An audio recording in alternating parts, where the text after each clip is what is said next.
Hey, hey, hey. Welcome to the Movement Mentality Podcast. I have not done a solo episode in quite some time. You're about to find out why.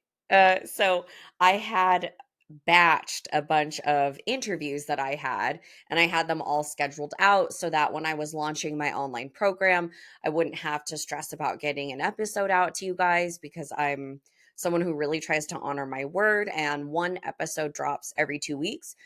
So, I've basically run out of interviews and thought, oh, geez, I got to do a podcast because it's supposed to go out very, very soon. But I have something very, very appropriate and very exciting to share with you. So it's actually the perfect moment to just pause and be with you and share with you why I haven't recorded a solo episode. And that's because for the past 3 months, I have been nauseous, exhausted, and adapting to bodily changes as we prepare for baby number 3. I am so excited. I have a little bump. I'm about 14 weeks right now and definitely showing um it's been a wild ride. Baby number 3 is showing much sooner. As most of you know, I'm very, very short. I'm 4'11", so my pregnancies always look very big anyways because the baby is like outside of my body. I like need a wheelbarrow by the time I'm about to deliver. But this one happened, I mean, by like 10 weeks, I already had a bump. It was just crazy. So I hope that we are at a size that I can just cruise for the rest of the pregnancy. Don't want to get too much bigger. I know that I will, but this is baby number 3. We don't know the sex yet. I know that's your first question. The first thought, well, what are you going to have? I have 2 girls right now. One is almost 5 and the other one is 2.5. So, yeah, 2.5, almost 5. And then I don't know what the difference will be with this next one. So my second baby is born in December, and this baby will come this December, 2025. So, okay, I can do this. They'll be 3 years apart. So 2.5 years apart and then 3 years apart. Is that right? Wow, that sounds like a lot for some reason. But this pregnancy has been night and day from my first two. With my 2 girls, I was throwing up 10, 15, 20 times a day for 4 months, not 3. Um, that was horrible. It's probably why I've been putting off pregnancy, is because the thought of feeling so hungover for 4 months, 24/7, and not being able to exercise, not being able to eat. When I do eat, could I keep it down? Like the whole world of it was just like, do I really want to go through that again? I know it's worth it. I know it's worth it, but this pregnancy has been incredible compared to that in the first trimester, I should say. So, the only thing I've had basically is extreme exhaustion. So, I will have to take a lot of naps. I do get quite a few waves of nausea, but I didn't throw up. I have not vomited. So, we're going to consider that a huge, huge win. Vomiting multiple times a day for 2 pregnancies versus pure exhaustion and not vomiting, I'll take being tired any day of the week. I am officially over that hump, which is how I can show my face and record this podcast. If you're listening, you can't see my face, but I wouldn't even be able to just record audio. I was not okay. So the thing that is powerful to know about my journey is I started bearing children at an older age. They consider you geriatric at 35, which is exactly when I had my first baby. So when you are an old grandma after 35 in the childbearing industry, what should I call that?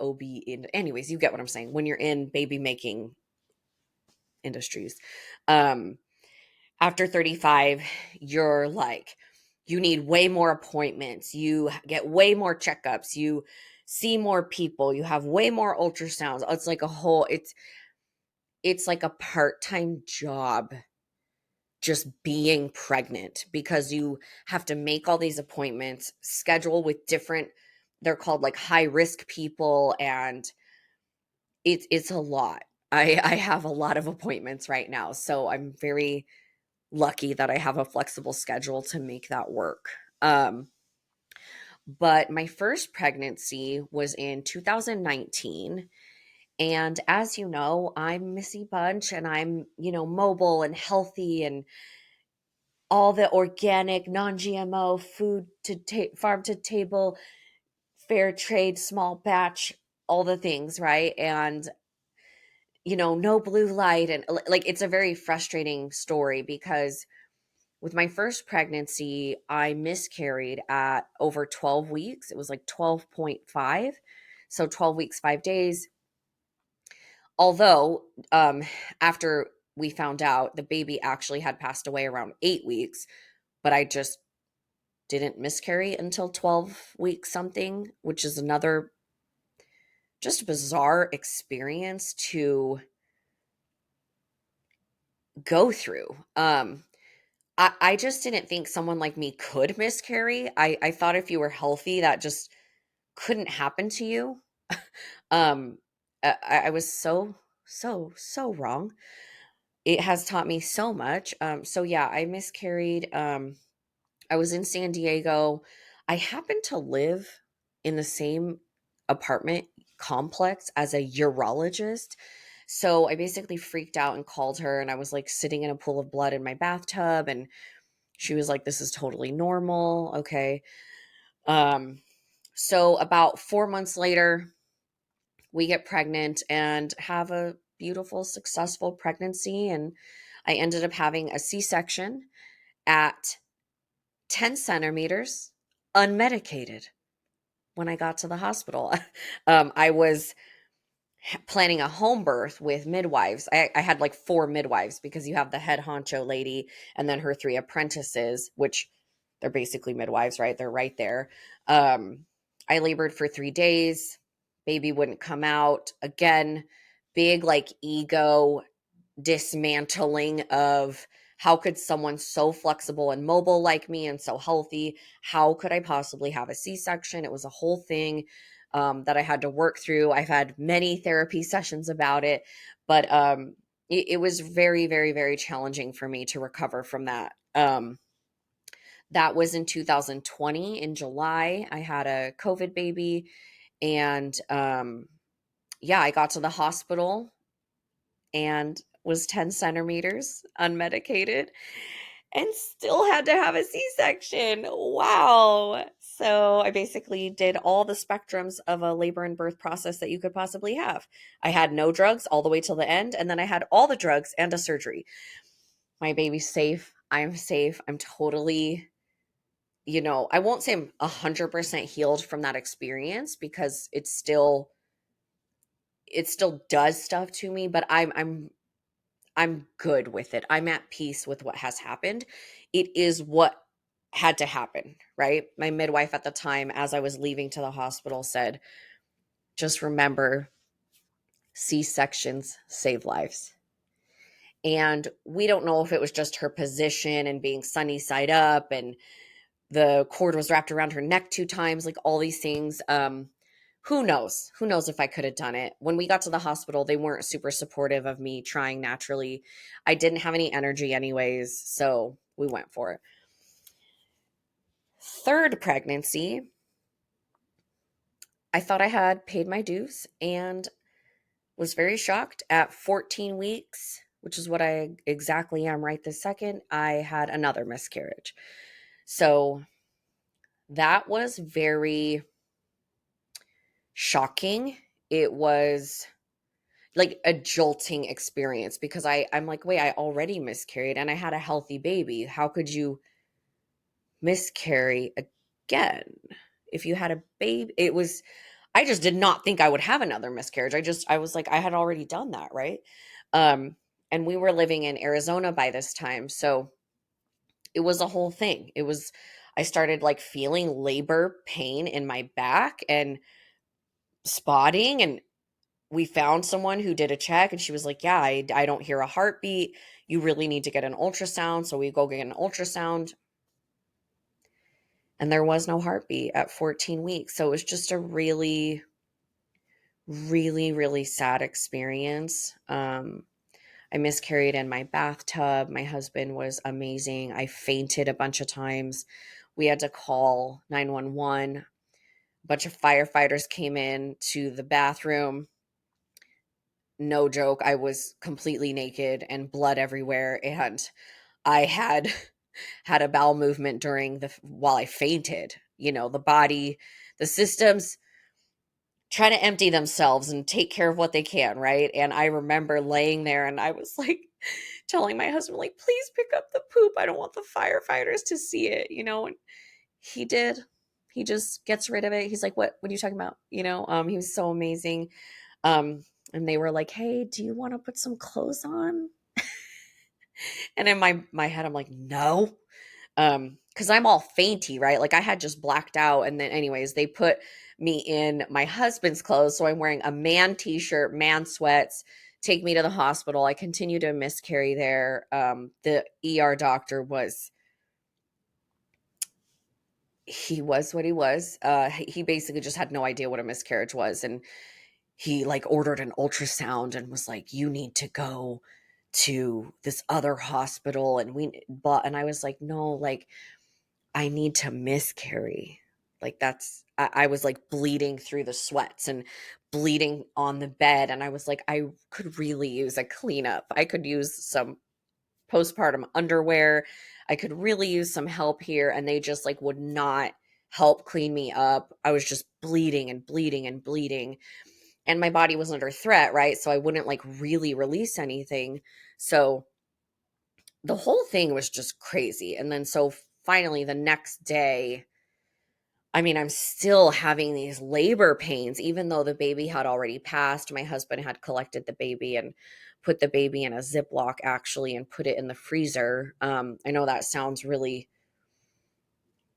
unemotional, but it was like this. We didn't know what else to do. We didn't want to put it in the trash or like flush it down the toilet. We were like, let's have a ceremony. Let's say goodbye to this baby, in a ceremonious way. And so the freezer made the most sense, and that's what we did. And I know that while I'm telling this story, it sounds like I'm not emotional, but it's just because in this moment I can talk about it.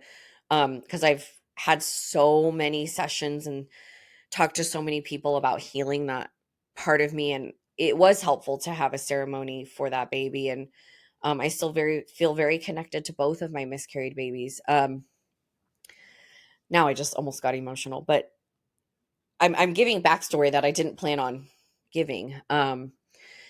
So the next day it was about 11 a.m. and I'm having, contractions, and I'm standing there in the shower, and then the placenta falls out. And I'll never forget it because it was just like, I'm like 24 hours later from passing the baby, and I'm in the shower, and the placenta, it literally goes like blah, blah, blah, and like blubs onto the floor. And I'm looking at it and I'm like, what? And all of the pain was gone in a second. Placenta was birthed, and I was like, well, I feel much better now. One of my best friends walked in because she had obviously like heard about whatever. She got me a towel. There the placenta was just in the shower. I mean, what the body is capable of is miraculous and beautiful and painful. But it's just crazy that we can go through these things. Again, didn't plan on telling those two stories, but here we are. Now it's July 2025, and we started trying, I guess you could say, last December 2024. Wasn't really happening. We had never tried, quote unquote, to get pregnant before. So it was kind of a different experience for us to track things and pee on ovulation sticks and stuff like that. So um, we ended up conceiving in April. And so, yeah, I've been basically hiding it this whole time, just in case I miscarry and don't really want to deal with explaining things to strangers online and, the whole world of announcing a pregnancy too soon. But I feel at peace and totally ready and totally excited to share this new chapter with you. And welcome, baby number 3. I hope I find out the sex very soon. I normally wouldn't care what the sex is, but I do care this time because if it's a girl, I don't have to buy anything, right? And if it's a boy, I need to buy everything. So I do want to know this time, and we're very excited. I don't love that it might be on Christmas because it's just, it's the end of December as the guess date. And that's all I have for you today. Just sharing my wonderful, beautiful announcement. And thank you for all your kind words. Baby number 3 is coming. And I just love sharing life with you. And I would love your support and your grace if I look ill or say the wrong thing. Mom brain, pregnancy brain is a very, very real thing. I forget what words are. I forget where keys are, my phone, all the things. It's hilarious. But my 2 girls are super, super excited. They just started sharing a room, and that's going as good as it can. And we're all ready for this new chapter. So I have 6 months left, kind of, to prepare for the new edition and get my mind right and prepare my body for what's to come. Thank you for being here, and I'll see you next time.